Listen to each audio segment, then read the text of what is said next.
Kejaksaan Agung mengungkap bahwa Henry Lai pulang ke Indonesia diam-diam. Henry Lai merupakan tersangka dalam kasus dugaan korupsi dan tindak pidana pencucian uang (TPPU), pengelolaan timah PT Timah Terbuka. Dirdik Jampitsus Kejagung Abdul Qohar mengatakan, Henry Lai pulang diam-diam untuk menghindari petugas. Yang pasti diam-diam itu dengan maksud menghindari petugas.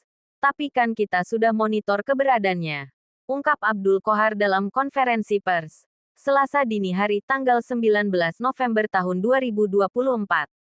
Henry Lai sebelumnya pernah diperiksa penyidik pada tanggal 29 Februari tahun 2024 sebagai saksi. Namun, saat hendak didalami perannya dalam pemeriksaan kedua, mantan bos Sriwijaya Air itu tidak hadir. Tim penyidik Jampitsus telah melakukan pemanggilan beberapa kali secara patut terhadap Henry Lai. Namun yang bersangkutan tidak hadir memenuhi panggilan tersebut, jelas Abdul Qohar. Belakangan diketahui bahwa Henry tengah menjalani perawatan di Mount Elizabeth Hospital, Singapura karena sakit. Hal ini diketahui dari informasi yang diberikan otoritas imigrasi Singapura. Henry Lai berada di sana sejak tanggal 25 Maret tahun 2024. Dari sana kami mencari informasi ternyata sejak tanggal 25 Maret tahun 2024 Henry Lai berada di Singapura. Tambah dia. Info yang kami dapat, dia menjalani pengobatan. Kemudian, baru kali ini kita lakukan penangkapan saat yang bersangkutan kembali ke Indonesia secara diam-diam, tambahnya.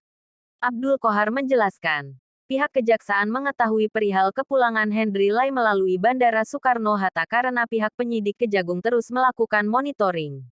Kompas.com News Nasional Kejagung sebut Henry Lai pulang ke Jakarta diam-diam demi hindari petugas. Kompas.com, tanggal 19 November tahun 2024, pukul 7.49 waktu Indonesia Barat. Baca di app Kiki Savitri.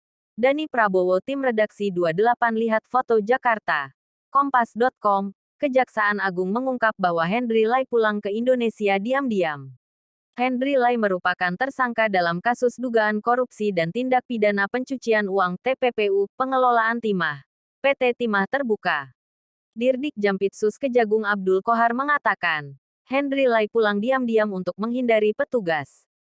Yang pasti diam-diam itu dengan maksud menghindari petugas. Tapi kan kita sudah monitor keberadaannya, ungkap Abdul Qohar dalam konferensi pers Selasa dini hari tanggal 19 November tahun 2024. Henry Lai sebelumnya pernah diperiksa penyidik pada tanggal 29 Februari tahun 2024 sebagai saksi. Namun, saat hendak didalami perannya dalam pemeriksaan kedua, mantan bos Sriwijaya Air itu tidak hadir. Baca juga, Henry Lai ditangkap. Kerugian negara kasus timah ditaksir bertambah menjadi Rp332,6 triliun. Tim penyidik Jampitsus telah melakukan pemanggilan beberapa kali secara patut terhadap Henry Lai. Namun yang bersangkutan tidak hadir memenuhi panggilan tersebut, jelas Abdul Qohar. Belakangan diketahui bahwa Henry tengah menjalani perawatan di Mount Elizabeth Hospital, Singapura karena sakit. Hal ini diketahui dari informasi yang diberikan otoritas imigrasi Singapura. Henry Lai berada di sana sejak tanggal 25 Maret tahun 2024. Dari sana kami mencari informasi ternyata sejak tanggal 25 Maret tahun 2024 Henry Lai berada di Singapura. Tambah dia.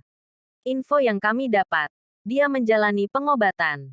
Kemudian, baru kali ini kita lakukan penangkapan saat yang bersangkutan kembali ke Indonesia secara diam-diam, tambahnya. Abdul Qohar menjelaskan, pihak kejaksaan mengetahui perihal kepulangan Henry Lai melalui Bandara Soekarno-Hatta karena pihak penyidik Kejagung terus melakukan monitoring. Baca juga, peran Henry Lai dalam kasus korupsi tata kelola timah. Kita bisa tahu karena penyidik memonitor. Ada perwakilan atase yang ada di Singapura. Ada tim Satgas Intelijen Reformasi dan Inovasi, SIRI, yang mengikuti dan memantau pergerakan Henry Lai. Tegas dia. Adapun kepulangan Henry Lai lantaran paspor yang bersangkutan tidak bisa diperpanjang. Bekerja sama dengan imigrasi, Kejagung lakukan penarikan paspor RI atas nama Henry Lai. Jadi untuk kepulangan ke Indonesia karena paspornya Henry Lai berakhir pada tanggal 27 November tahun 2024 sehingga tidak dimungkinkan perpanjangan. karena penyidik sudah melayangkan surat ke imigrasi Singapura untuk melakukan penarikan paspor, tegasnya. Mantan bos Sriwijaya Air itu merupakan tersangka ke-22 dalam perkara dugaan tindak pidana korupsi tata niaga timah di wilayah IUP Pertambangan PT Timah Terbuka, tahun 2015 sampai tahun 2022. Henry Lai disangka melanggar Pasal 2 Ayat 1 atau Pasal 3 Junto. Pasal 18 Undang-Undang RI Nomor 31 Tahun 1999 sebagaimana diubah dan ditambah dengan Undang-Undang Nomor 20 Tahun 2001 tentang perubahan atas Undang-Undang RI Nomor 31 Tahun 1999 tentang pemberantasan tindak pidana korupsi Jo. Pasal 55 Ayat 1 Pertama KUHP.